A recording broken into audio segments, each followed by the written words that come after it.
which usually I don't know what it is across the country, but it's usually I would say it averages out to $900 or $1,000 or $1,100 a year. Some right? say it's a little too low. But if it were more, maybe that would keep more agents out of it. But $100 a month, right, to be part of a realtor and to be part of an MLS, have access to billions of dollars of housing inventory. Exactly. Yeah. And for any buyer at any given time, and in California, we have a lot of MLSs that work together, that are conjoined, so you can see tons and tons of homes for, again, $100 a month. Let's call it $115 a month, because you have to have access to a Supra to get into these homes. But also, to put my listing out there with no marketing behind it, I get a pretty good reach, technically, for free or $100 a month, right? That's a pretty good reach if I don't do any boosting or marketing behind it of my own, which I always add.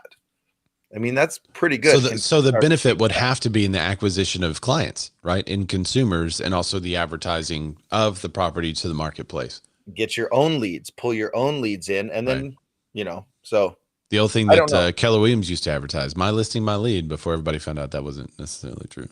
So, but let's answer the question, though. Services their membership, does whatever it takes to get Realtor.com back, does a national MLS with a kick-ass consumer portal. Yeah. And I mean, why not?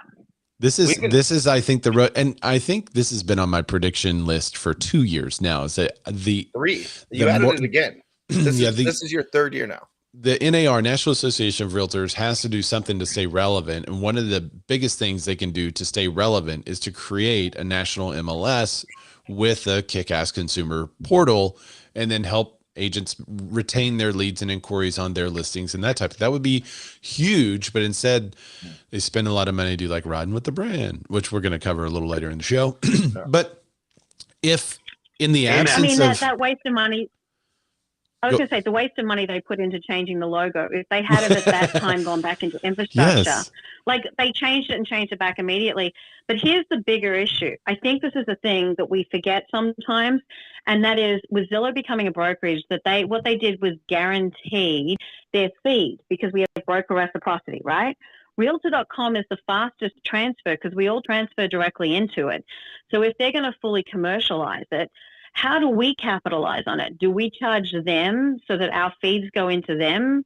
Who gets that money? Does it go into the boards? The boards, right now. Or are we just going to continue? Yeah, but are we just going to continue to feed this stuff out? I think the bigger thing is to take control somehow. And I think if NAR went to get Realtor.com back, that would be the most sensible thing. It's just we'd have to pay over $3 billion at this point. No, yeah, but think about it. This is the same as like building a bridge now and building a bridge in 10 years, right? Take the bridge back right now. Control the bridge. You better watch that language. How do you get it back? She said, I mean, build the bridge is what she was about to say. Go, Melanie. Good girl. Hey, so if you don't know Melanie, hey, you should definitely follow her. Tom Ferry, coach extraordinaire, realtor, the most Northern Australian I know, over there in the palm of the hand in Michigan. The mitten in Michigan. By the way, Ray, if you want to show that logo right there, that is not the realtor logo. I created that, and I did it in 5 minutes for free. The 3D version of the realtor logo. Yeah, it was a cereal box look. I did that in 5 minutes, and I did it for free. It didn't cost anyone $250,000. So they could have just called me. Yeah. Would have charged them probably $50 for my time. But then we could have put that money, that other $249,950 towards a national MLS. And this is 3 or 4 years ago. So here's the deal. If in the absence of the National Association of Realtors doing it, then there will be other companies that do it. One of the things I tell my clients all the time is they're like, well, we're looking on Zillow, we're looking on Trulia, we're looking on wherever they are. I'm like, well, now that you're serious about your home search, maybe it's time to upgrade that to something that's more closely tied to the MLS. So let me help you with that. And I basically get them set up with a better search. And they're often confused because like, well, don't those have all the same stuff? I was like, no, those aren't consumer websites. They're like, what? I said, that's not a consumer website. Those are lead generation tools for real estate agents. So they don't really care if the data is accurate or not. They want you to ask a question about the data. And if you don't ask a question about it, then they didn't do a good job. They So just want to everything pique built your on those interest, so you websites. stay on Yeah. the website. You can't be curious and closed-minded at the same time. You Right. can't be curious about a home that's already under contract. So they're going to show you homes that are already under contract, because what do they care? They want you to make an inquiry. And that's the purpose of those websites, is to generate the inquiry. There's nothing wrong with that. The thing that's wrong with it is the perception of the consumer that it's accurate data, that it's built for them, and it's not. So the first company that comes around that says, hey, we're actually going to build a consumer website for consumers, and the real estate agents are going to be feeding the information into this, are going to be as accurate as possible. And because they are going to be as accurate as possible, because they're feeding in that data, then anytime you inquire about one of those properties, you go back to that real estate agent. Yeah, you could bet I'm going to fill out all parts of my listing exactly correctly if they can pull that from the MLS. I'm even going to go back to doing room measurements. You remember we used to do that, like measure every room, and people could, a lot of times people don't do that anymore. I'm going to go back to that. Yeah, you can't don't draw the floor plan. You'll get Don't sued. draw the floor plan. You'll get do sued. the room measurements, people. But the more information that you have, the more accurate your listings are, the more inquiries you could possibly get. That would encourage more agents to put in accurate data, and they would be getting the leads from those. So I'm for it. It's got to be either the National Association of Realtors or a private company has to do it, but somebody's got to do it, because companies we have now are working against us and not for us. But to answer the question, though, which is CoStar purchasing realtor.com going to help us? The answer is no. NAR needs to help us. Not yet. Yeah, right. I would say it could, but I don't know what their plans are with it. I have a question. Can the DOJ help us? We don't really know what side the DOJ is on. That's pretty good. Yeah. We'll stop commenting about the transitions when they're when all of them are smooth. So the DOJ asks to interfere in TAN pocket listing case against NAR. What does that mean? So y'all remember Top Agent Network, TAN? They appeal alleges that the Clear Cooperations Policy's goal is to safeguard NAR's business model, which relies on dues and revenue from nearly 1.6 million agents and brokers. Wait, so just off the sub headline there. Yeah. So read that again. So the Clear Cooperation Policy. So this is something that I think the DOJ required that we do. Right. And they said, hey, you can't do these coming soon and the pending listings. You have to. But why? You have to put it out there for everyone. Why did they make us do that? You have to put it out there for everyone, so everyone gets a fair shot. Okay. There was a study in some small town of Alabama that they used, and they said that this small town, properties that are not listed on the MLS sell for less. Right. I'm not joking. That's what they used. And then, so they said we have to use a Clear Cooperation Policy. So if you list a property, it's got to be in the MLS no later than 24 hours, unless you sell it within your own company or brokerage. But we agreed with this, except for the unless, because remember they changed it, and the first part was you got to list it for everyone. There's no more pocket listings, fine. And we were like, dude, this is great. As long as it's like that for everyone, there was that two seems other to be okay. points after it, and it was like, well, okay, you've fixed a thing, but broken two things here. Yeah. But okay, but anyway, what I need to go back to is the DOJ made us do that. We were like, sure, here you go. Here's our clear. We're going to call it the Clear Cooperation Policy. Everyone's going to see what we're doing. But now someone else has a problem because it broke their model. So Andrea Brambilla, she wrote this in a funny way, so I'm going to give her credit for it. This is on Inman. She said, in case anyone had any illusions about the U.S. Department of Justice losing interest in antitrust issues in real estate recently, the federal agent has started the new year intervening in a now nearly 3-year-long pocket listing case against the National Association of Realtors. That's really well written. I really like that. On Friday, the DOJ filed a request to the U.S. Court of Appeals for the Ninth Circuit Court, allowing 2 extra weeks until February 10th to file an amicus brief in a federal lawsuit filed top New York. An amicus brief is when someone with a specific set of expertise comes in and adds to the appeal. So anybody can do this on any appeal. And the court has to approve that you, in fact, do know additional information about the situation. And so they want to file an amicus brief And we don't know if it's on behalf of NAR or on Right. behalf of TAN. Like, which direction are they going to go? Yeah, Now, I thought Amicus Brief was a guy named Amicus in his underwear. I was way off, obviously. yeah, that would be a funny like law comic, actually. A guy named Yeah. Amicus standing in his brief, Walking in his underwear, like yeah, Amicus Brief is here. with like the little Greek crown, you know, and Amicus, because Yeah. it sounds like a Greek god of some sort. I'm here. What did you need me to do, guys? Amicus briefs. I mean, there's a lot we could do with that. Okay, so the DOJ also noted, attorneys for the antitrust enforcer alluded to this investigation in the filing, noting that the United States is currently pending dispute with NAR over civil investigative demand, but not adding further details. The DOJ also noted that it had filed an amicus brief in the similar lawsuit filed by the PLS. That's the Private Listing Service, PLS. Yep. Earlier this month, the U.S. Supreme Court denied NAR's petition, asking the court to review the ruling in the Ninth Circuit, allowing the PLS lawsuit to proceed further to a lower court decision. And they threw the case out. The United States requires additional time to evaluate whether the Supreme Court decision affects how amicus participation might be needed in this TAN case to protect competition and consumers. So it sounds like they're leaning towards anti-NAR. We cannot speculate regarding the DOJ's actions. However, we believe that the district court properly dismissed the case back in 2021. NAR spokesperson Mantel Williams told Inman in the recent statement. This is, and then they have comments, but they just go into the quotes from all the players, and all the players are obviously supporting their sides. But that's what's going on, is that they're trying to figure out how they can intervene and have their words heard in front of the Supreme Court. And we don't know if it's on behalf of NAR or on behalf of TAN. Well, we do know that our lobbyists are going to make us get heard, so we don't have to worry about that. I mean, that's why you pay the realtor $50 a year. Yeah. RPAC, everybody, pay RPAC so that they can fight these court battles for you.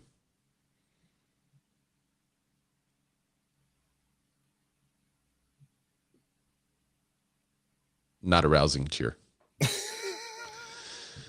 I mean, if they would just do things openly and transparent from the beginning, I don't think we'd be put in these positions anyway, but what do I know? Do you want to rapid fire the last three real quick, Ray? Just a dumb dummy, dumb agent, dummy. You know, maybe it's one question that I'll get to ask the brand when I'm riding with them. Oh, I hit the wrong button.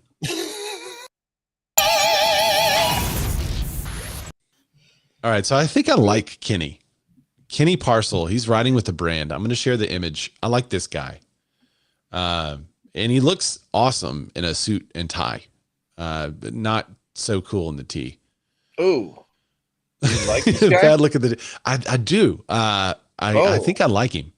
He's our new president, National Association of Realtors, Kenny Parcell. He's taken the journey riding with the brand. He said we were only qualified. He tells his story about where he came from and all that. But look at this. This is a great photo. I think I feel like he's a football coach. Let me zoom in. Look at that guy. That guy looks put up. Yeah, I mean, maybe I'm partial to guys that look butt. That's fine. It's cool. But then you scroll back up and he's standing next to a Harley with the realtor logo on it. Yeah. And I know. And Ray, he's also wearing the Realtor R. That's like going to a live show to see your favorite band and wearing the band's t-shirt to the show. You don't do that, Ray. You don't? No. You don't wear your favorite band t-shirt to the band you're going to see? Really? No. Why do they sell them? If you go see Taylor Swift, you don't wear Taylor Swift garb. You totally wear Taylor Swift. No, that's because you want her to sign it. Swift fans. No. It's you. You are the problem. It's you. So Kenny would go see. I'm assuming he's a Bruce Springsteen fan. He would go. The Boss. He'd have a shirt that says the boss with a shirt that says the boss on it. The Boss. Oh, yeah. No. And he would literally be the boss, being that he is the president of NAR. The boss goes to see the boss wearing a boss t-shirt. He's got a good story though. You guys should check it out. It's at nar.realtor. You can go there by magazine. Is it magazine.realtor? I think it's magazine. Or magazine.nar. I think we lost the realtor. Anyway, go to magazine and look at it. You can hear Kenny's story, but my biggest complaint is this riding with the brand thing. I think you're spending money, not really doing much. I guess you could say spinning your wheels and maybe not doing so much But I mean, it's geared towards so I'm supposed to be out there riding with the brand, and consumers are going to go, oh, okay, that's awesome. But who the F is the brand? And they're asking real estate agents to share brand, to share realtor and to get realtor out there and realtor. Yeah. And I know why they're asking us to do it. They're asking us to do it so consumers know what it is. But the biggest impact you can have for consumers to know what your brand is by providing them something of value. In a trade organization, who's the electrician's trade organization? I don't know. Am I going to use a master electrician? Yes. Do I know the electrician's trade brand? No. Do I know the appraiser? It's like ASCAP, or is that the inspectors? I don't know. ASCAP is music, I think. Is it? My point is, I don't know their trade organization because they don't do anything for me, but they also have a lot lower fees. But I use that electrician, or I use that inspector, or I use that appraiser, and I don't really know everything their trade organization does or who it is. So I don't know why we're trying to shove the brand realtor in front of everyone. How about just giving real estate agents tools they can use to reach consumers in a better way? What if they did that? Then people would know what a realtor is because they would use this all the time because of these incredible tools that all of our fees are going to pay for. Right. Do you know the maker of your favorite brand of anything? Do you know who the maker is? The trade group of tennis shoes. Tennis shoes. Do you know who that is? I don't know. If I go get a peanut butter cup, like Reese's peanut butter cup, but do I know who runs that? No. Is it Nestle? Is it Reese's? I don't know, but I like their peanut butter cups. What if it was just if you think about this, in the context of all these other companies and services, I can't think of another company or service that's trying to push their trade organization onto the consumer. Right. Onto the consumer, which they don't need to know or care. Most of the trade organizations regulate the behavior of the group or provide something to that group that they then use to reach the consumer. And a brand is not it. We already have brands. We have brands like My Pixel Properties Team at My Brokerage That Is Real. We have brands like Compass and whoever's team you're on at Compass. And we have the EXP brand and their team and their silo and their coaching group. We have all these brands, and then you add Realtor, and then you want to add that also this brand is also included in the brand that's outreaching to you, Mr. and Miss Consumer. That just doesn't make sense. And if you think that real estate agents don't need this, then I think you're sorely mistaken, because they obviously need something that's going to help them use consumers, or else they're going to keep closing offices around the country. Coldwell Banker reportedly is closing offices in Chicago. Hi. Mia from Mia, what's going on? When you say, well, give realtors tools, we do. We give them Clubhouse. And you know what? They act like they're idiots. They're like, but that's not provided. That's not provided by the realtor organization. I think the tools that realtors are looking for are not tools in the private sphere. I think they're tools that help us to actually reach consumers. I think they are the national MLS would be a wonderful tool that they could have given us, that they haven't yet, that we spend millions of dollars every single year. And if they did that, then I think the consumer would know who we are.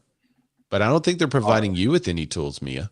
No, but let's do a rundown. Let's do if there was me standing with 5 other realtors and they all had their R pin on, right? They're all say, hey, I'm a realtor, but I provide the best value. I gave you the best market update. I made you feel the most comfortable with what's going on, and it's either the best time to sell or the best time to buy. you're not going to go, but they all have the R pin on their lapel. That is who they are, though. Well, and maybe that's their point. Like they do have tools and they're idiots with them. There's a bunch of real estate agents that don't know how to use the tools that they've been given, which maybe one of the tools they should give everyone is education. Instead of charging $1,000 for your GRI, why don't you just send people through there? Because maybe additional education wouldn't be a bad deal. Right. It isn't the $1,000 that you pay for the GRI. I went through all those courses. I don't want to pay $200-300 a year just to have the little letters. I don't need that. Yeah. Exactly. You already pay $1,000 a year for one little letter, the R. That's true, and we don't even have the R. We gave it away. Yeah. We sold it to the devil. The R.com is gone. Did. And Jack has a great point. Code of ethics is the only thing I care about, which is a great one. And then Dusty says, give me free continuing education or CE credits my state. Give me free CRM, which is consumer retention manager. Give me literally relationship manager. Give me literally anything. Just give me anything. But to the point where we're at on this article, which is Coldwell Banker closing offices in Chicago. Yeah, let me redo the transition on that. So this is, I guess you could say it's just getting a lot of cold. It's getting much colder in Chicago for realtors. I mean, that is just two solid transitions today. It's Coldwell Banker. Well, Coldwell, yeah, right. Coldwell Banker reportedly closing offices in Chicago. The move follows layoffs by the parent company Anywhere, which it said the company would be looking for more ways to cut costs, including office spaces. And this just after today in Compass, who said that no offices is what kills culture, which is the most regressive thing I've ever heard from a progressive quote unquote tech company. But so Coldwell Banker is closing the offices fresh off the departure of its national CEO, layoffs at its parent company with teams departing for competing brands. Coldwell is reportedly closing offices in Chicagoland. It will consolidate its office space to the Midwest region, closing an undisclosed number of offices, tells The Real Deal. Unclear which offices are impacted. I asked, I have a Coldwell Banker agent friend of mine that's up there in Chicago, and they said that they didn't think this impacted their office. They weren't totally sure which other offices were closing. Wouldn't they just consolidate? You know, if it's an office of 50, they would just consolidate with another office, you know? Yeah, I mean, I don't know the traffic patterns in Chicago, but I would say they probably put them around the city to make it convenient for the agents, and that they would hopefully go and use the office. But what they realized is probably what I realized. Most agents don't use the office, so. Right. Yeah, and Olivier's seen the same thing up there in Toronto in Canada. Go ahead, Melanie. I think it's a bigger consolidation because I'm across the lake from them. And what Coldwell Banker has done, what Compass has done, what a lot of people have done, they've bought up a bunch of smaller offices. And so you have all this office space. You don't necessarily need all of those offices. So the headline is just inflammatory as usual. And I think you'll find that, especially given that some of the offices have gone under major refurbs, and I know one office has gone to extend how many floors it is in the building. I think it just makes sense to get rid of some of that real estate generally, but I don't think it's like they're closing offices. So you're saying that they still have a presence there. They're not moving out of the area, which I don't think it's they're talking about their physical offices closing, but that's usually a sign that I read Olivier's. They're not making them enough money to pay the bills. I mean, that's what it is. No, I don't think that's it. I think it's just that you buy up all these mom and pop ones that are 5 agents there, 15 agents there, and all of a sudden you don't need those ones because you've got better. And because I've got quite a few friends from over there, and they're all like, "No, that's ridiculous." Okay. Well, and also, is there a big benefit to having these, massive offices with 200, 300, 400 agents in them when not as many agents are going to the office, and it doesn't create that culture of, everyone's writing on the board their recent sales or I think or whatever. Like, I think if COVID taught us anything, it's that we could all not go to the office and make money. Right. So it seems logical that they're downsizing, Let's see. Gary Leavenworth, a broker with the franchise's Naperville office, confirmed that he had heard office consolidation, but declined to elaborate. Elaborate. Yeah. Multiple brokers in various Chicago offices. Everybody's declining to comment to Inman. A large number of brick and mortar offices are no longer required in today's dynamic real estate environment, Rabah said in a statement. What is required are regionally located state-of-the-art facilities where agents can park and obtain white glove marketing and administrative support. I don't think they don't mean park like drive there. Do they? They don't mean drive there. I don't think they mean drive. I think they mean like hot hang the license there and then get serviced by them. Yeah. And then call your broker if you need anything, if you get into a hot spot. The firm lost 4 teams representing about 20 real estate agents and the administrative staff that represent nearly $150 million in average revenue to RE/MAX since December. Teams were previously affiliated with Coldwell Briarwood in Lansing, Michigan. Olivier. That's Michigan. Melanie. How close are you to Lansing? There's been a lot of consolidation. You've got things like, you'd have to know the area, but you've got like, even in my town, the Coldwell Banker just consolidated with Woodland Schmidt, which is one of the biggest ones across the Midwest, the Schmidt name and the Woodland name of Coldwell Banker. So again, I just think you're buying up some small offices, you're increasing what it is, you're improving the actual office space. Less people are spending as much time in the offices, but they still are, and they just don't need to have 50 buildings of 5 agents. They just need a couple of big ones where they can be serviced. Thank you, Melanie. Anywhere, which also is the parent company of Century 21, Sotheby's International, Better Homes and Gardens, and others, they closed their iBuying efforts, and they had a round of layoffs that we talked about earlier this month. In an email to employees announcing the cuts, Anywhere CEO Ryan Schneider described, quote, a more difficult current and upcoming housing environment, and outlined a plan to cut costs and ensure spending has a return on the investment.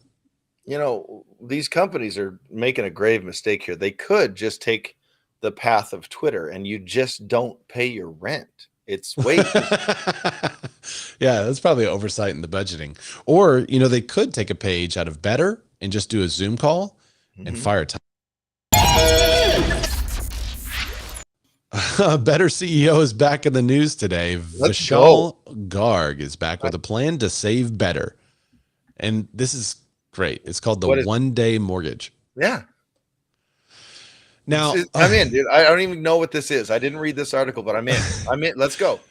Now, this guy, he's been in the news a lot. He, I think, first became public when he did a Zoom call, firing a whole bunch of staff, and basically said, if you're on this Zoom call, you're fired. It was on TikTok, remember? Yeah, he put it on TikTok. It was really bad. He talked about how it hurt him to do it. He's going to be okay. Yeah, hopefully he'll make it through this. Right. And really, really garnered some empathy from all the employees on that call who were being fired.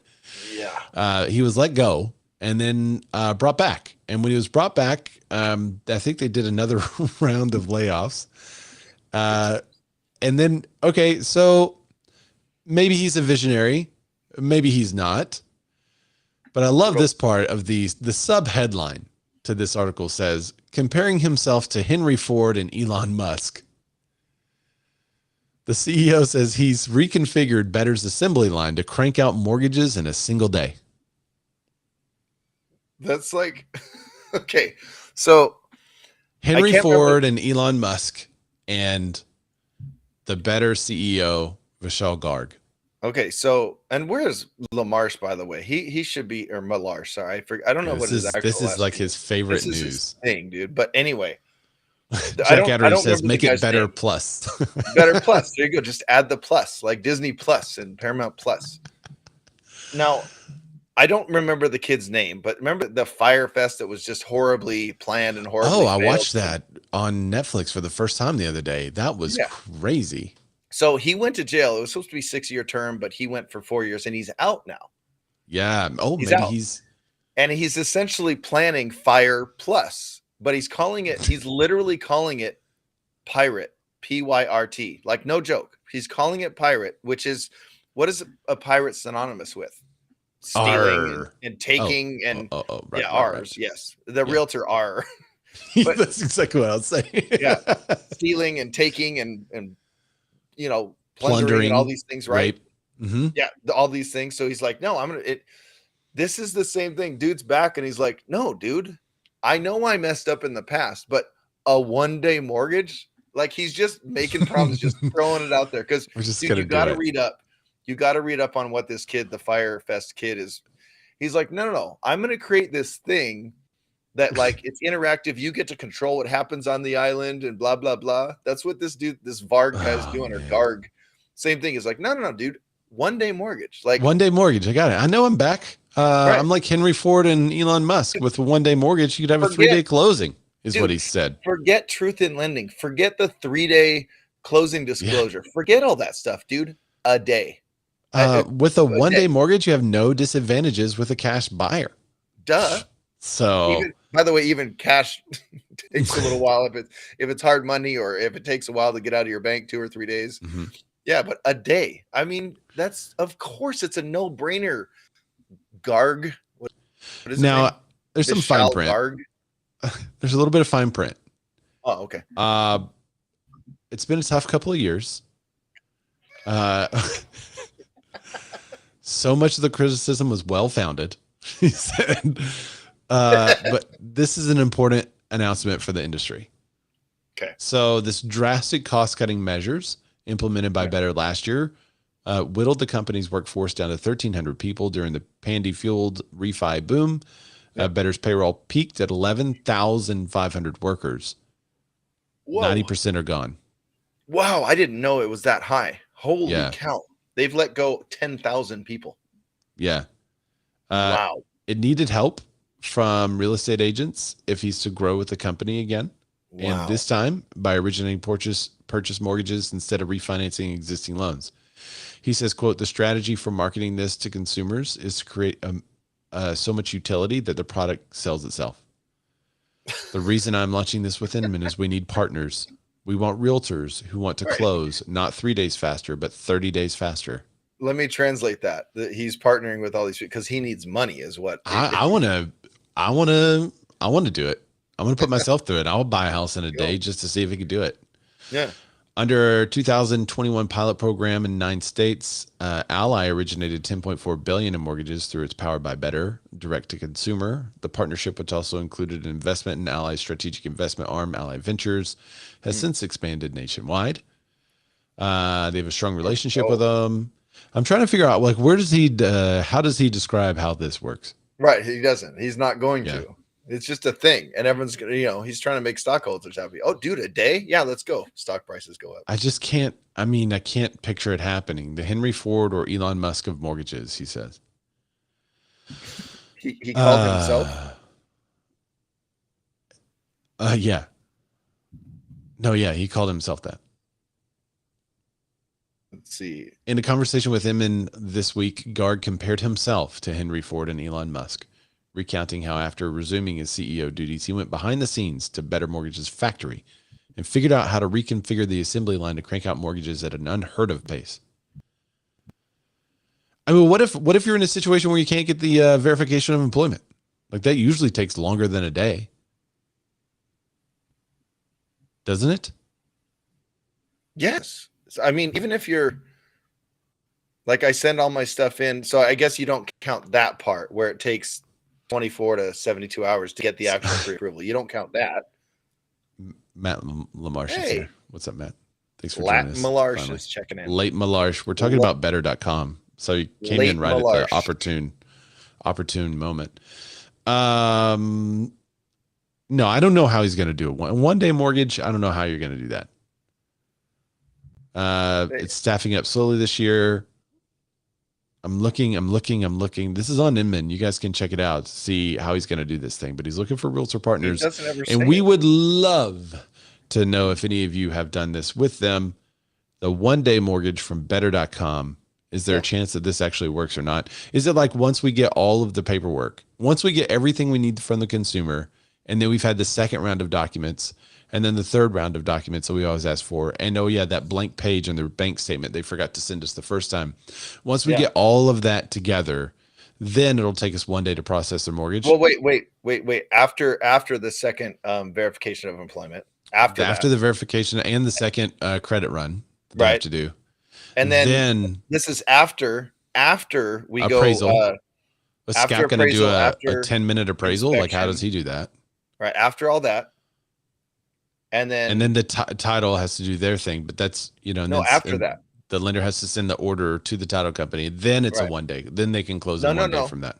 No, not yet. Oh, TRID. They have to wait 3 days for the TRID. Yeah, after that, And after TRID goes, then they can close in 1 day. Nope. Underwriter. Underwriter. Yeah. Well, that's usually, yeah. Well, it goes Once back underwriter to you can signs usually do off that and a gives day. you the clear to close, 1 day. Yeah. Once you're clear to close, we can close in 1 day. 1 day. We can close 1 day from clear to close. No one else can do that, Ray. No one. Malarkey. So I'm calling it. I'm calling it now. Vishal Garg is malarkey. Well, Dan, why don't you tell everybody where they can find you, bud? Man, there was a lot of clown work in today's show. But I would like to close by saying, go follow me on Instagram, DLUDWIGROCKS. Everywhere good. No, it doesn't work for me. No, it doesn't. Ludwig. It doesn't. You have to say But anywhere. Ludwigs. Yeah, it's just D Ludwigs, DLUDWIGROCKS. Go follow me over there because my stories are funny. And here's the thing. I'm about to create a close friends group where you're going to see some really crazy reels. Really? See that stuff. Yeah. I'm excited about being on Dan's close friends. Be sure to DM Dan and say I want on your close friends, sir. Please, because I'm tired of doing this family friendly stuff. I'm just over it. I'm not a family friendly guy, and I do it for the show because I love you guys and I love Ray, but I can't do it anymore. Ray, where can they find you? His close friends are NSFW. Ray Zorback, that's RAYZORBACK. And at the end of our show, we're always going to put up a couple of links for you where you can watch the latest thing, the latest video, and also a video that YouTube thinks you like. But be sure to subscribe to the channel. If you're on Clubhouse, go up to the very top, hit the green box button, the greenhouse, and make sure that you're in the Clubhouse. This is whiskey, by the way. Bye, guys. Love you. Down on the whiskey every time. All right, bye, everybody. We'll see you. Actually, we won't see you next week. We'll see you the week after. So go check on your friends. Tell them you love them. Tell them you miss them. Make sure they're okay.